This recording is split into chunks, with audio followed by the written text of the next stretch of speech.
Hi everyone, welcome to week 3. This week we'll be talking about efficiency and collaborations in public administration. As mentioned before, we will be focusing on my task force, which is law enforcement and community engagement, and we will be exploring the theories of Mary Follett, Gillick, Simon, and Waldo, and how they'll be applied to my task force. So, jumping right in, for this week's overview, I'll discuss 2 key concepts: efficiency and collaborations.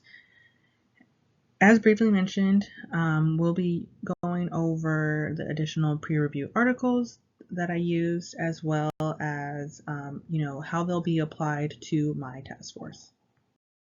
So, efficiency in public administration is very crucial in organizing and streamlining the operations, especially for my task force.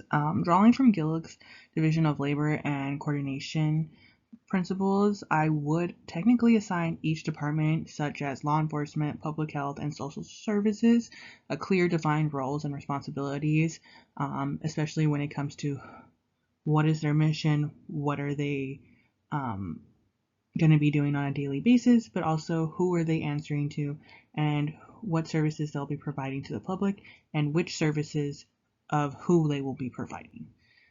This will ensure essentially that every agency understands its part in the task force, but also understands the overall hierarchy and kind of reducing essentially any overlap and improving productivity. I think being very flexible when it comes to decision making, taking from Simon's structures as far as into account for the task force, flexibility would essentially allow for adaptability.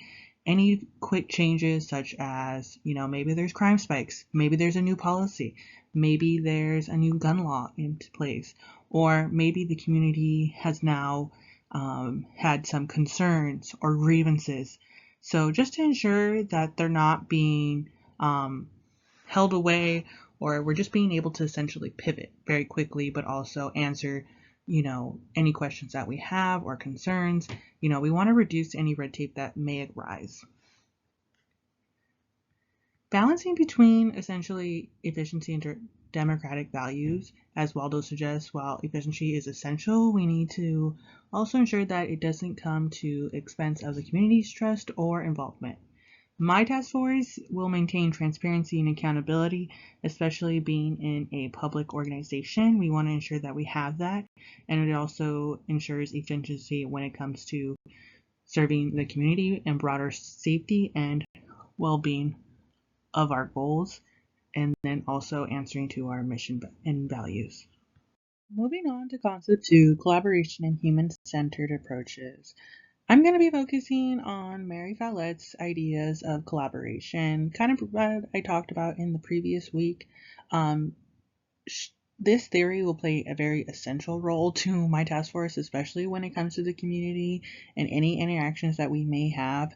Rather than just enforcing rules, having police out there in the presence of the community, but it's also to bring down that barrier and stigmatism behind law enforcement. We want to invite the community, have them participate in decisions, have crime prevention incentives, maybe, outreach programs, or, somewhere along the lines where we're having that good interaction and leadership in the community. And it creates an atmosphere where law enforcement is seen as a partner, not as an adversary, but also as, sticking to the law essentially, but essentially being a partner with them, helping them, guide them, especially when it comes to crime, maybe programs that we're offering to the youth. We want to just keep that integrity of the relationship, and this comes from leadership.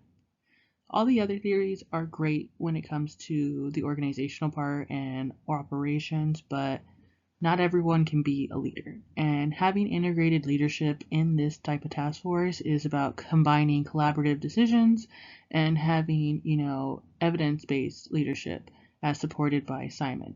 The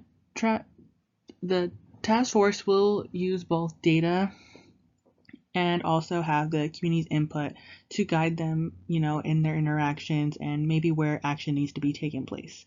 This approach will essentially make the task force more responsive, attuned to the needs of the neighborhood services, because again, who knows what the community needs most is the community, not just also data, but also hearing it from them as well. I think maintaining democratic process, following Waldo's insights, and collaborating in the task force will ensure that the community members are engaged and incentivizes the neighborhood safety, and also, is a part of the town hall meetings. This will give citizens a time and place to voice their strategies, or maybe where we're lacking, or maybe where services need to be put in. I think overall the collaborations will build, essentially trust, engagement in the community in a more meaningful way rather than just taking action. It's about aligning ourselves with the community and our values, which is to serve. So, in concluding today, combining efficiency of clear defined roles and flexible process with collaboration strategies, the community engagement for the task force will not only improve operational efficiencies, but also foster trust, transparency, and cooperations with the public. This is a blended, of efficiency and collaborations. It's not just one and the other, it's, a blend of the mix. We want to ensure that the task force is not only capable of reducing crime, but also building a stronger relationship with the community that it serves. I think some key takeaways is, you just want to be flexible, you want to have that trust and transparency, but you also want to make an impact, especially when it comes to any task force. You want to look at your measurables, and you also want to look at, who you're serving and how you're serving them. Anyways, thank you for listening to this week's video. I look forward to everyone's feedback and videos.